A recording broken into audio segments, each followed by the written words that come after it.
আসসালামু আলাইকুম বন্ধুরা, আমার চ্যানেল ডেলি লাইফস্টাইল ব্লগে তোমাদের সবাইকে স্বাগত। আছে দূরে যেখান থেকে ভিডিওটি দেখছো, আশা করি তোমরা সবাই ভালো আছো। আল্লাহর রহমতে আমরাও খুব ভালো আছি। তা আজকের ব্লগটা আমি শুরু করছি বেডরুম থেকে।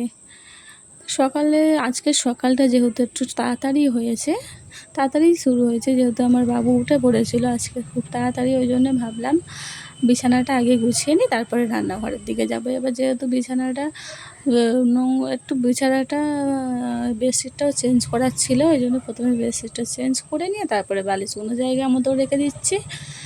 আর যেহেতু বেডশিটটা চেঞ্জ করব, তাই জন্য ভাবলাম একটু ঝোলটাও ঝেড়ে নিই। তাই একটু ঝোলটা ঝেড়ে নিলাম, ঝেড়ে নিয়ে এবার ঝাঁটটা দিয়ে নিচ্ছি। এবার আমি ঝাঁট দিতে থাকি, তোমরা ভিডিওটি দেখতে থাকো। আর যদি ভিডিওর কোনো অংশ তোমাদের ভালো লাগে তাহলে একটা লাইক অ্যান্ড সাবস্ক্রাইব করে পাশে থাকো। এবার আমি বেডরুমের কাজটা করে এসে এবার আমি রান্নাঘরে চলে এসেছি। রান্নাঘরে চলে এসেই ফার্স্টেই আমার যেটা প্রথম কাজ থাকে ওইটা হচ্ছে গ্যাস মোছা। যেহেতু সারা রাত গ্যাসটা এমনিই থাকে, আরশোলা চড়ে যায় কি হয়, ওই জন্য প্রথমে এসেই কিন্তু আমি গ্যাসটা ভালো করে ক্লিন করে নিই। এমনিতে আমি সারাদিনে 3 থেকে 4 বার গ্যাস মুছে থাকি। এবার তারপরে ক্লিন করা হয়ে গেলে আমি বাসনগুলো ধুয়ে ফেলবো। বাসন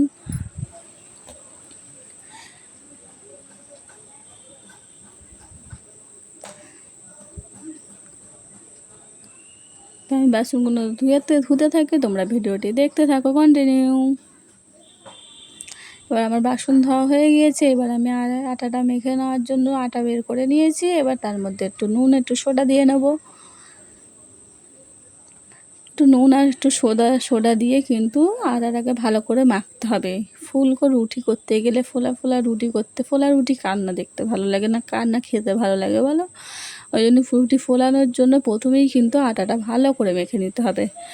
আটাটা অল্প অল্প জল দিয়ে, খুব খুব বেশি একসাথে জল দিয়ে দিলে আটাটা নরম হয়ে যাবে। লাস্টে আটাটা অত কিন্তু ভালোভাবে মাখা যাবে না, ওই জন্য অল্প অল্প জল দিয়ে ভালো করে আটাটা মেখে নিতে হবে।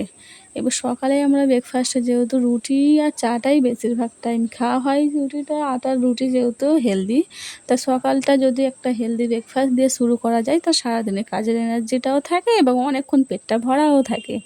ওই জন্য এবার রুটিটা আমি করে নেওয়ার জন্য প্রথমেই আটাটা বের করে ভালো করে ছেনে নিচ্ছে, কারণ ভালো করে না মাখলে আবার রুটিটা ফুলবে না।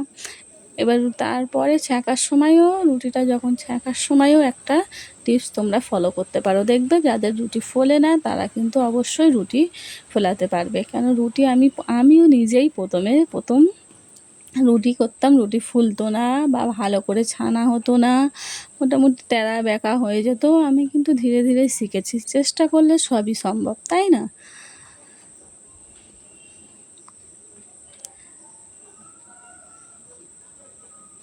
এবার রুটিটা যখন ছেঁকবে তখন তার সাথে রুটিটা দিয়ে গ্যাসটা আস্তে করে 30 সেকেন্ডের মতো রেখে দেবে। রেখে দেওয়ার পরে তারপরে গ্যাসটা জোরে দিয়ে একটা কোনো কাপড় দিয়ে আস্তে আস্তে চাপ দেবে, দেখবে তোমাদের রুটিটা ফুলে যাবে। এবার রুটি যদি ফোলে তো ফুলকো ফুলকো রুটি কার না ভালো লাগে, তাই না? আর যে কোনো একটা কাজ করলে সেটা যদি পুরোপুরি ভালোভাবে হয়, আমাদেরও মনটাও ভালো হয়। এবার যাদেরকে দেবো সেই জিনিসটা কিছু করে তাদেরও ভালো লাগে। এবার আমার শাশুড়ি আর শ্বশুর যেহেতু শুকনো রুটি পছন্দ করে, তাই ওনাদের জন্য শুকনো রুটি করছি এবং আমার জন্য একটা 4 কোণানে রুটি করে নেব। ভেতরে তেল দিয়ে 4 কোণা ভাঁজ দিয়ে আমার জন্য রুটি করে নেবো। আমি যেহেতু শুকনো রুটি খেতে পারি না, ওই জন্য। তো ভিডিওটি এই পর্যন্ত যারা দেখেছো তাদের যদি একটুও ভালো লেগে থাকে তাহলে একটা লাইক অ্যান্ড সাবস্ক্রাইব করে আমার পাশে থাকবে। আর পাশের অল বাটনটি প্রেস করে দেবে, যখনই আমি ভিডিও ছাড়বো তার নোটিফিকেশান তোমাদের ফোনে পৌঁছে যাবে। এবার যারা অলরেডি সাবস্ক্রাইব করে দিয়েছো তাদের অসংখ্য ধন্যবাদ। আর যারা এখনও করোনি তারা করে দাও, জলদি কন্টিনিউ করো ভিডিওটি, আশা করি তোমাদের ভালো লাগবে। আর পরবর্তী তোমরা কি ভিডিও দেখতে চাও তার জন্য আমাকে কমেন্টে জানাতে পারো, তাহলে পরবর্তী ভিডিও আমি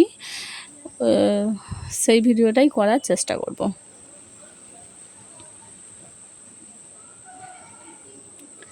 তা রুটিটা করতে করতে তোমাদের সাথে একটা কথা শেয়ার করি। যেদিন আমি ফার্স্ট টাইম ব্লগ করি, সেদিনকে রুটি করার ব্লগটা যখন করি, তখন রুটিটা আমি এমনিতে মোটামুটি এখন রুটি করা ভালোই শিখে গেছি, বেশ ভালোই হয় করি, ঠিক আছে। এবার সেদিনকে রুটিটা এতই মানে মোটামুটি এতই খারাপ হয়েছে যে বলার কথা নেই। হয়তো ভিডিওটা বানাচ্ছিলাম ফার্স্ট টাইম, ওই জন্যই রুটিটা ওরকম হয়েছিল না। এমনিতে আমি রুটি কিন্তু ভালোই করি।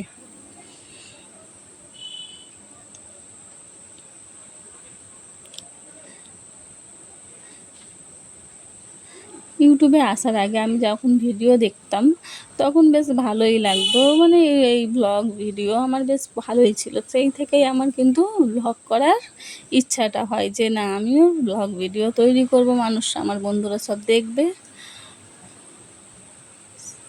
তো সেখান থেকে এবার ইউটিউবে সবাই আছে একটা আশা স্বপ্ন নিয়ে, সেই স্বপ্ন পূরণের জন্য আল্লাহর ইচ্ছা এবং তোমাদের সাপোর্ট কিন্তু খুবই প্রয়োজন। তার জন্য তোমরা সবাই লাইক অ্যান্ড সাবস্ক্রাইব করে আমার পাশে থেকো। এবার সারাদিনের কাজটা কয়েক মিনিটে কিন্তু নিয়ে আসা খুবই কঠিন, তাই না?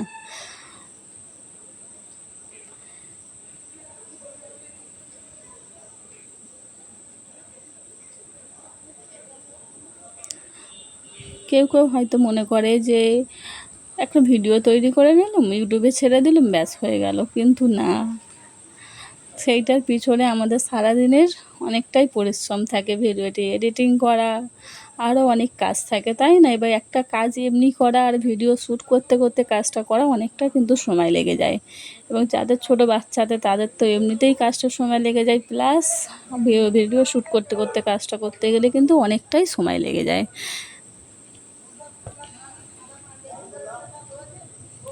এবার এমনি কারোর সাথে কথা বলা এবং এমনি একজন কথা বললো, তা আমি কথা বললাম, সেই কথা বলা আলাদা। এমনি ভিডিওতে কিন্তু ভয়েস ওভার দেওয়া সেটাও আলাদা, তাই না?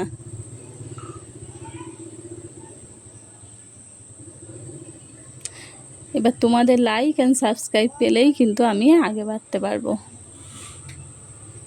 তা আমি যেহেতু রুটির সাথে চা খাবো, ওই জন্য চাটা বানিয়ে নিচ্ছে। প্রথমে চা বানানোর জন্য পানি দিলাম, তারপরে একটু পানিটা গরম হয়ে আসতে দুধ দিয়েছি, দুধ দিয়ে তারপরে ভালো করে নেড়ে নিলাম যাতে দুধটা গুল্লে গুল্লে মতো না হয়ে যায়। তারপরে ওতে চার গুঁড়ো দেবো, তারপরে চিনি দিয়ে ভালো করে চাটা ফুটিয়ে নেবো। চাটা যতই ফুটবে কিন্তু টেস্টটা ততই বাড়বে, তাই জন্য চাটা ফুটে এলে আস্তে করে কিছুক্ষণ মতো একটু চাটা ফুটিয়ে নেবো।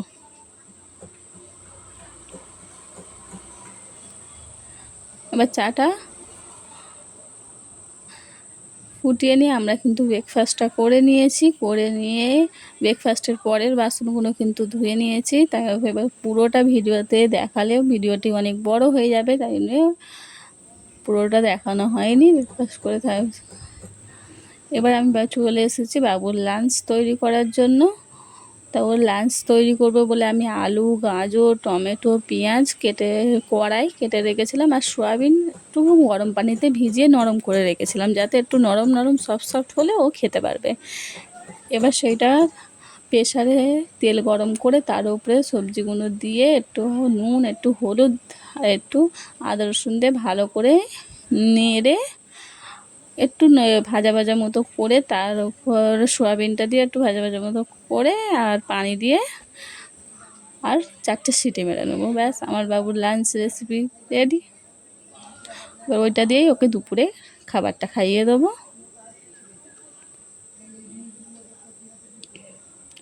তো এই পর্যন্ত যারা ভিডিওটি দেখেছো, তাদের যদি একটু ভালো লেগে থাকে তাহলে লাইক অ্যান্ড সাবস্ক্রাইব করে পাশে থেকো। তোমাদের একটা লাইক পরবর্তীতে এই ভিডিওটি আমার অন্য বন্ধুদের কাছে নিয়ে যেতে সাহায্য করবে। আর যারা অলরেডি সাবস্ক্রাইব করে দিয়েছো তাদের অসংখ্য ধন্যবাদ, আর যারা করোনি তারা তাড়াতাড়ি করে দাও।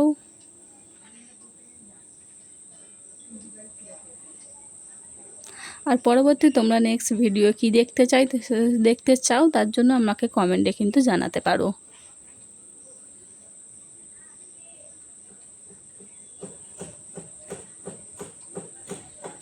আশা করি তোমাদের ভিডিওটি ভালো লেগেছে। পরবর্তী দেখা হচ্ছে নেক্সট ভিডিওতে। ততক্ষণ তোমরা সবাই ভালো থেকো। টাটা।